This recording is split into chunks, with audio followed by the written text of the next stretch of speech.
Sir मतलब पहले तो एकदम से विश्वास नहीं हो रही थी कि हाँ हो गया है और ये रैंक आया है फर्स्ट अटेम्प्ट में। मतलब सब सब लोग बोलते थे कि फर्स्ट अटेम्प्ट में तो नहीं होता। सर मेरे पापा को उम्मीद थी, पापा थोड़ा बहुत पॉजिटिव है कि हाँ इसका हो जाएगा। टॉपिक वाइज एमसीक्यू कितनी हेल्प करते हैं, मतलब अगर कोई स्टूडेंट ये है कि टॉपिक वाइज एमसीक्यू करे तो वो कितना हेल्पफुल रहेगा स्टडी के अंदर। खुद के अंदर से माइंड बिल्कुल भी नेगेटिव करना नहीं है। बहुत लोग बहुत कुछ बोलेंगे, उसमें ध्यान मत दो, फोकस रखो अपने ऊपर। अब तो ये इसके ऊपर मैं काम करती थी तो फिर बाद में ज्यादातर नेगेटिव बहुत ज्यादा कम हुआ। नहीं सर, क्योंकि प्राइवेट में वर्कलोड बहुत ज्यादा होती थी। मैंने जिस जिस लोगों को सुना है कि उसने प्राइवेट ज्वाइन की है तो वो बोलती थी कि 10 to 12 आवर्स का ड्यूटी होती है पहले पहले। सर मैं बार बार वही बोलूंगा, बार बार से थ्योरी रिवाइज करो, बार बार से करो। अपना नेगेटिव, अपना खुद का मिस्टेक खुद ही निकालो, खुद निकाल के खुद ही पढ़ो। हेलो सोहमा, कैसी हैं आप? हेलो सर, मैं तो ठीक हूँ, आप कैसे हैं सर? मैं अच्छा हूँ। बहुत सारी बधाइयाँ, कॉन्ग्रेचुलेशन, आपने बहुत अच्छी रैंक हासिल की है नॉर्थ साइड में। तो अभी आपको कौन सा एम्स अलॉट हुआ है? अभी सर एम्स कल्याणी अलर्ट हुआ है, वेस्ट आपको बंगाल एम्स, में। ओके, आपको एम्स कल्याणी ही चाहिए था? हाँ सर, वही चाहिए था। तो फर्स्ट चॉइस आपको मिल गई। हाँ हाँ हाँ सर। ओके, बेसिकली आप बिलोंग कहाँ से करते हैं? सर मैं वेस्ट बंगाल से बिलोंग करती हूँ मेनली। ओके, तो आपके लिए जो है वो एम्स कल्याणी सबसे नियर बाई है, और वही सबकी चॉइस रहती है वहीं पे हाँ जो। हाँ हाँ सर। हाँ सर। बिल्कुल। तो पहला क्वेश्चन मेरे से आपसे ये है कि जब आपने रिजल्ट देखा सबसे पहले नॉर्थ साइड का, तो आपको उम्मीद थी कि मेरा नाम आएगा और इतनी अच्छी रैंक पे आएगा? नहीं सर, ऐसा तो नहीं थी। मतलब मैंने सोची थी कि अच्छा गया है एग्जाम तो फिर आ जाएगा, शायद सिलेक्शन हो जाएगा। फिर रैंक तो एकदम ही, मतलब उम्मीद ही नहीं थी कि ऐसा आएगा। तो रिजल्ट आपने ही देखा था या फिर आपके किसी फ्रेंड ने आपको बताया था रिजल्ट के बारे में? नहीं नहीं सर, मैंने ही देखी थी। ओके, तो क्या मतलब कैसा लगा आपका, ये फर्स्ट सिलेक्शन था? हाँ सर, ये फर्स्ट अटेम्प्ट था और ये फर्स्ट सिलेक्शन है। तो क्या मतलब आपने क्या फील किया वो, एक जो आपकी मेहनत का रिजल्ट जो मिला आपको उस दिन? सर मतलब पहले तो एकदम से विश्वास नहीं हो रही थी कि हाँ हो गया है और ये रैंक आया है 294 फर्स्ट अटेम्प्ट में। मतलब सब सब लोग बोलते थे कि फर्स्ट अटेम्प्ट में तो नहीं होता है, 2 3 अटेम्प्ट लगेगा और तुम तो फ्रेशर हो अभी, और क्या ही होगा। तो मैंने ऐसे उम्मीद नहीं की थी। तो हाँ हो जाएगा, कोई एक एम्स होगा तो हो जाएगा, मतलब वही मैं सेटिस्फाइड थी। कुछ एक एम्स हो गया तो ठीक है। तो फिर मैंने दी, फिर इतना अच्छा रैंक आ गया और मैं बहुत बहुत खुश थी उस दिन। फिर मैं देखी पहले पीडीएफ, फिर मैंने मम्मी पापा को दिखाई। मेरे मम्मी पापा सोच ही नहीं थे क्योंकि फोर्थ में आने का बात हुई थी, 4 नवंबर 4 अक्टूबर। हम्म। फिर वो थर्ड में आ गया तो मम्मी पापा को फिर दिखाई जाके, तो उन्होंने बहुत खुश थे बोला। ओके, नेक्स्ट आपका जो रिजल्ट था, तो घर वालों ने मतलब मम्मी पापा को उम्मीद थी इतनी कि इतना फर्स्ट अटेम्प्ट में ये बच्ची क्लियर कर लेगी एग्जाम? सर मेरे पापा को उम्मीद थी, पापा थोड़ा बहुत पॉजिटिव है कि हाँ इसका हो जाएगा, ये हाँ क्लियर कर लेगी। इतना अच्छा रैंक शायद नहीं होगा पर हो जाएगा इसका सिलेक्शन। ओके, तो पापा बहुत पॉजिटिव थे। आपने स्टडी जो है वो वेस्ट बंगाल से ही की है? हाँ सर, मैंने एसएसकेएम हॉस्पिटल से किया है, मैंने बीएससी नर्सिंग। ओके, तो आपने तैयारी कब से स्टार्ट की है? आप ड्यूरिंग द कोर्स आपने तैयारी की है या आफ्टर कंप्लीशन के बाद में आपने कंपटीशन का तैयारी स्टार्ट किया है? नहीं सर, मेरा कम एग्जाम हुआ था दिसंबर में, फिर रिजल्ट आया फरवरी में। मतलब कॉन्वोकेशन वगैरह पूरा कंप्लीट हुआ, फिर उसके बाद स्टार्ट करी थी मैंने प्रिपरेशन। अच्छा, तो आप एन प्रेप क्लासेस से कैसे जुड़े और कितनी आपकी सफलता में जो है वो एन प्रेप ने हेल्प की है? सर मैंने पहले टेलीग्राम चैनल ज्वाइन की थी ऐसे ही, क्योंकि मेरे पास इतना कुछ प्लान वगैरह नहीं था कि कैसे पढूं, स्ट्रक्चर प्लान क्या है। ऐसे फिर देखते देखते मैंने नाश्ता का टेस्ट सीरीज देखी पहले। तो वो मैंने पहली बार अटेम्प्ट की। उसमें मैंने देखा कि इतना ज्यादा नहीं हो रहा है मेरा, बहुत ज्यादा गलत हो रहा है, बहुत ज्यादा नेगेटिव मार्किंग जा रहा है। उसके बाद मतलब तभी मेरे को ये समझ में आया कि मुझे और भी पढ़ना है, और ऐसे ऐसे क्वेश्चंस आते हैं, ऐसे ऐसे क्वेश्चन अटेम्प्ट करना चाहिए। तो हम्म। फिर मैंने वो स्टार्ट करी। फिर नाश्ता का पूरा जो सीरीज था, प्री के पहले मेंस के पहले, वो मैंने पूरा दिया। और सर आप लोग जो वो रिवीजन, कॉम्प्लीट रिवीजन वाला वीडियो लेते थे, वो सब मैंने देखती थी। ओके। वो बहुत बहुत हेल्प किया। ठीक है, तो कुल मिला के नाश्ता टेस्ट देने के बाद में आपको एग्जाम हॉल में जाके कैसा लगा? मतलब कितनी हेल्प हुई नाश्ता टेस्ट देने के बाद में एग्जाम हॉल के अंदर? मतलब नाश्ता का जो क्वेश्चन था वो थोड़ा लेंदी था। वो ज्यादातर लेंदी होता था, और वन लाइनर क्वेश्चन नहीं आता था। और इस बार तो प्री में भी लेंदी आया, तो मैं मतलब वो टाइम का जो सब लोगों का प्रॉब्लम हो रहा था, वो मेरे को नहीं हुआ। वो मैं टाइम से कंप्लीट कर पाई। मतलब वो प्रैक्टिस था कि हाँ, लेंदी क्वेश्चन से ऐसे ऐसे अटेम्प्ट करते हैं, ऐसे टाइम मैनेजमेंट होता है। तो बहुत आसान हुआ उसमें।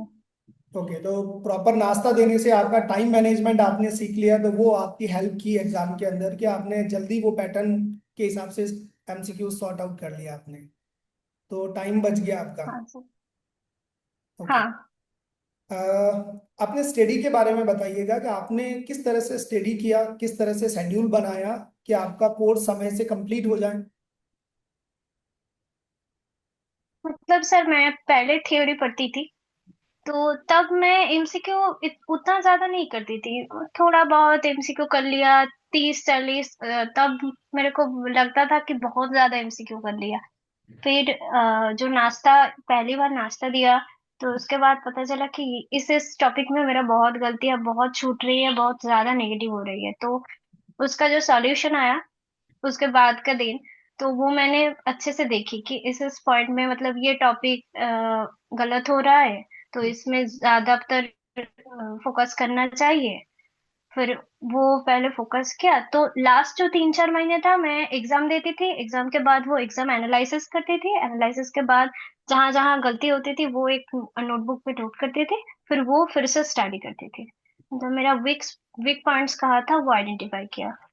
ओके, तो नाश्ता में भी जो है वो वीक पॉइंट सारे आपको मिल जाते थे कि ये वीक पॉइंट्स है, ये सब्जेक्ट आपके वीक है, इसमें आपको काम करना पड़ेगा, तो आपको एक प्री प्लान्ड स्टडी जो है वो हम हाँ लोग दे हाँ। देते थे।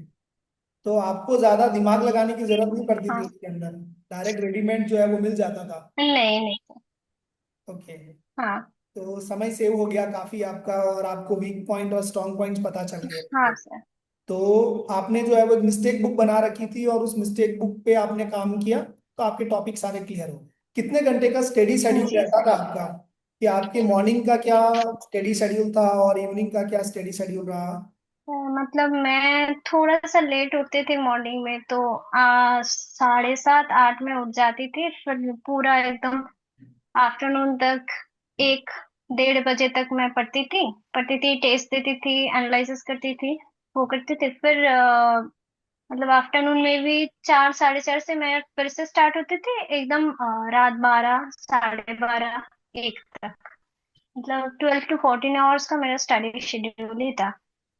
उसमें मैं सुबह में जहां जहां पर वीक होता था वो वाला पॉइंट मैं पढ़ती थी, क्योंकि सुबह ब्रेन थोड़ा फ्रेश रहता है, मेमोरी थोड़ा ठीक ठाक रहता है, तो मैं वो उस पे काम करती थी। फिर मैं टेस्ट देती थी। नाश्ता मैंने ज्यादातर अटेम्प्ट किया 8 या 9 बजे के बाद सुबह। ओके। फिर वो किया, उसमें मेरे को लगा कि हाँ मैंने ये गलत किया, या फिर कुछ कंफ्यूजन होता था, फिर मैं उसके ऊपर काम करती थी। ऐसे करके मेरा पूरा दिन जाता था, मतलब स्टडी, एग्जाम, स्टडी, एनालिसिस। तो मॉक टेस्ट आपने कब लगाने स्टार्ट किए? मॉक टेस्ट आपने लगाए? हाँ सर। मॉक टेस्ट 2 महीने पहले, प्री के 2 महीने पहले से। ओके। टॉपिक मतलब वाइज एमसीक्यू प्री जो था है, 14 सितंबर, तो मैं। ओके, टॉपिक वाइज एमसीक्यू कितनी हेल्प करते हैं? मतलब अगर कोई स्टूडेंट ये है कि टॉपिक वाइज एमसीक्यू करे, तो वो कितना हेल्पफुल रहेगा स्टडी के अंदर? सर जब एकदम से लोग प्रिपरेशन शुरू शुरू करते हैं एकदम स्टार्टिंग में, तो उस टाइम टॉपिक वाइज एमसीक्यू बहुत ज्यादा हेल्प करते हैं, क्योंकि ये मैंने एक टॉपिक पढ़ लिया, इसके ऊपर मतलब कितना ज्यादा एमसीक्यू मैं कर पा रही हूँ, कितना ज्यादा स्ट्रांग हुआ मेरा थ्योरी, ये देखते हैं। पर बाद में ज्यादा से ज्यादातर मॉक टेस्ट लगाना जरूरी है। ओके, प्रिपरेशन होने के बाद में मॉक टेस्ट लगाना जरूरी है। तो टॉपिक वाइज एमसीक्यू पहले पहले ठीक। जी। हाँ हाँ सर। ओके, तो अभी एक क्वेश्चन है आपका कि अगर आपको एक नर्सिंग एस्पिरेंट्स को कोई मैसेज देना है आपकी तरफ से कि वो किस तरह से तैयारी करें और अपनी एक अच्छी रैंक हासिल करें, तो आप उनको क्या सजेशंस देना चाहेंगे? सर पहले तो थ्योरी एकदम से फाउंडेशन ज्यादा से ज्यादातर स्ट्रॉन्ग करनी चाहिए। फिर जितना ज्यादा चाहे मॉक टेस्ट लगाओ, और नेगेटिव बिल्कुल भी नहीं होना है, मतलब खुद के अंदर से माइंड बिल्कुल भी नेगेटिव करना नहीं है। बहुत लोग बहुत कुछ बोलेंगे, हम्म। उसमें ध्यान मत दो। फोकस रखो अपने ऊपर, अब जो कुछ कर रहे हो वो सब अच्छे कर रहे हो, पॉजिटिव रहो, सब कुछ अच्छा होगा। तो आपके साथ में भी ऐसा हुआ है कि आपके नेगेटिव स्टार्टिंग में ज्यादा रहे हैं, तो आपने नेगेटिव को किस तरह से कंट्रोल किया? हाँ सर, पहले पहले बहुत ज्यादा नेगेटिव होती थी मेरी।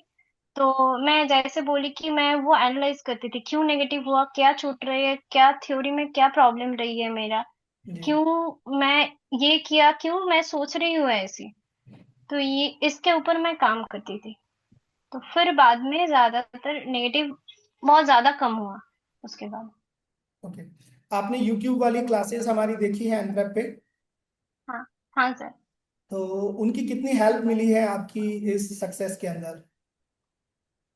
सर एमसीक्यूज का पैटर्न थोड़ा सा सिमिलर रहता है, क्योंकि सब मैम ने और आपने भी प्री के पहले पहले थोड़ा लेंदी क्वेश्चन कराना स्टार्ट किया। तो उसमें और आप लोग जो चार एमसीक्यू का ऑप्शन होते थे, चार ही आप लोग जो डिस्कस करते थे, तो एक क्वेश्चन से चार क्वेश्चन निकलते थे, चार क्वेश्चन का आंसर निकालते थे। वो बहुत हेल्पफुल रहा। तो कुल मिला के ये है कि आपको टॉपिक वाइज एमसीक्यू करना चाहिए, स्टार्टिंग में थियरी पढ़नी चाहिए, फिर एमसीक्यू साथ में करो, हाँ, और ज्यादा से ज्यादा मॉक टेस्ट लगाओ, और नाश्ता टेस्ट देना बहुत जरूरी है। बहुत जरूरी है। बहुत जरूरी है, क्योंकि नाश्ता टेस्ट जो है वो आपके वीक पॉइंट स्ट्रॉन्ग पॉइंट सभी को दिखाता है। ठीक है, तो आप एनालाइज कर लेते हैं, मिस्टेक बुक बनाओ, जो भी आपने गलतियां की है उसको शॉर्ट आउट करो। ठीक है, तो बिल्कुल सिलेक्शन जो है वो फर्स्ट अटेम्प्ट में निकल सकता है। एकदम सर। बिल्कुल। बिल्कुल। तो आपने ज्वाइन नहीं किया कहीं पे, जैसे ही आपकी नर्सिंग क्लियर हुई उसके बाद में आपने नहीं सोचा कि मैं हॉस्पिटल ज्वाइन करूं?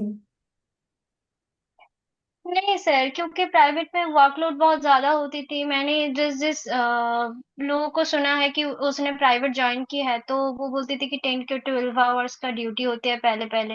तो मैं स्टडी टाइम मैनेज नहीं कर पाती अगर मैं ज्वाइन करती तो ओके। मैंने सोचा कि नहीं, पूरा स्टडी में ही लगा दूं। तो नॉट से 9 पहले देखो, उसके बाद देखना है कि प्राइवेट करना है या नहीं। ये अगर होगा तो ठीक है, नहीं होगा तो फिर बाद में तो ज्वाइन करना ही पड़ेगा। ओके, तो ये आपका एक गुड डिसीजन था आपके लिए कि आपने ज्वाइन नहीं किया और हाँ सर। आपने प्रिपरेशन की, और अभी आप जो है वो बहुत अच्छी रैंक लेके आई हैं, बहुत अच्छा जो है वो आपने स्टडी किया। तो इससे काफ़ी सारे स्टूडेंट, क्योंकि मैंने सुना है वेस्ट बंगाल में नर्सिंग, प्राइवेट नर्सिंग की बहुत हालत खराब है, क्योंकि वो लोग सामने से पैसा जो है वो सिर्फ 2,000 रुपीज देते हैं कि रेंट का पैसा हम लोग देंगे, और बाकी आपको एज ए इंटर्न काम करना पड़ेगा। हाँ हाँ सर। ठीक है, कोई लोग एक्सपीरियंस मांगते हैं, इतना एक्सपीरियंस होगा तो पैसा देंगे आगे। तो वेरी टफ हाँ जॉब हाँ। है। तो चलिए, आप तो जल्दी से जो है वो समय सेव कर लिया और फ्यूचर भी सिक्योर कर लिया। तो आप वेस्ट बंगाल वालों के लिए जो है वो एक स्पेशल मैसेज दीजिए कि नर्सिंग वालों के लिए जो तैयारी कर रहे हैं या तैयारी नहीं कर रहे हैं, उनके लिए क्या मैसेज है आपकी तरफ से? सर मैं बार बार वही बोलूंगा, बार बार से थ्योरी रिवाइज करो, बार बार से करो। अपना निगेटिव, अपना खुद का मिस्टेक खुद ही निकालो, खुद निकाल के खुद ही पढ़ो, खुद ही फिर से रीएनालाइज करो, फिर बहुत ज्यादा टेस्ट दो और पॉजिटिव रहो। ओके। ये एक बहुत ज्यादा मतलब जरूरी है कि पॉजिटिव रहना है। ठीक है। अ, अगर आपको बोले कि एनप्रेप कितनी हेल्प करता है स्टूडेंट के लिए, कोर्स के लिए सजेस्ट करें, तो आप क्या बताएंगे एनप्रेप के लिए? सर मैंने तो नाश्ता सीरीज पूरा दी थी, तो नाश्ता मैं बोलूंगी हर बच्चे को देना ही पड़ेगा, मतलब देना जरूरी है। ये तुम्हारे प्रिपरेशन और कॉन्फिडेंस को बहुत ज्यादा बूस्ट करती है। जी। तो नाश्ता ऑफ कोर्स दो, अभी अभी भी चल रहा है, अभी कल भी एक नाश्ता सीरीज है, मतलब नाश्ता टेस्ट है। फिक्स तो तो तो ये दो, मतलब सभी कॉम्पिटिटिव एग्जाम के लिए नाश्ता बहुत हेल्पफुल रहता है। तो ओके। नाश्ता दो। और अभी एमसीक्यू तो ज्यादा से ज्यादातर, अगर अभी जो गोल्ड सीरीज चल रहा है वो भी देखो। हम्म। और सर गोल्ड का जो प्लान है वो तो, मतलब थ्योरी स्ट्रॉन्ग करने के लिए जो गोल्ड प्लान है वो ले लो, वो अच्छा रहेगा। मतलब आपका थ्योरी तो बहुत ज्यादा स्ट्रांग होगा अगर। और वो सर आप लोग जो करते हैं कि एकदम अपडेट करते हैं, ये वाला अभी नोटिफिकेशन आया है, ये वाला ये मैन्यूवर ऐसे होना चाहिए, अभी अपडेट होके ये हुआ है। तो इसमें आप लोग ध्यान देते हैं तो गोल्ड सीरीज अच्छा है इसके अपडेट हो लिए। जाता है ना स्टूडेंट जो है वो प्रीवियस जो है वो नॉलेज पढ़ा हुआ है, वो अगर कोई गाइडलाइन अपडेट हुई है तो उसे अपडेट हो जाता है। बहुत बहुत हाँ सर। बधाई अगेन, कॉन्ग्रेचुलेशन होगा। मतलब हम लोगों को तो इतना ज्यादा अपडेट नहीं मिलता है। ठीक है, तो अपन यहीं पे इंटरव्यू खत्म करते हैं। तो वेरी कॉन्ग्रेचुलेशन अगेन सोमा, कि आपने बहुत अच्छी रैंक हासिल हाँ। की। 294 रैंक हासिल करना is an very big task. ठीक है, आपने बहुत मेहनत की है उसके लिए, तो आपकी फैमिली को आपको बहुत सारी बधाइयाँ, and all the very best for your future. ठीक है, okay, thank you so much.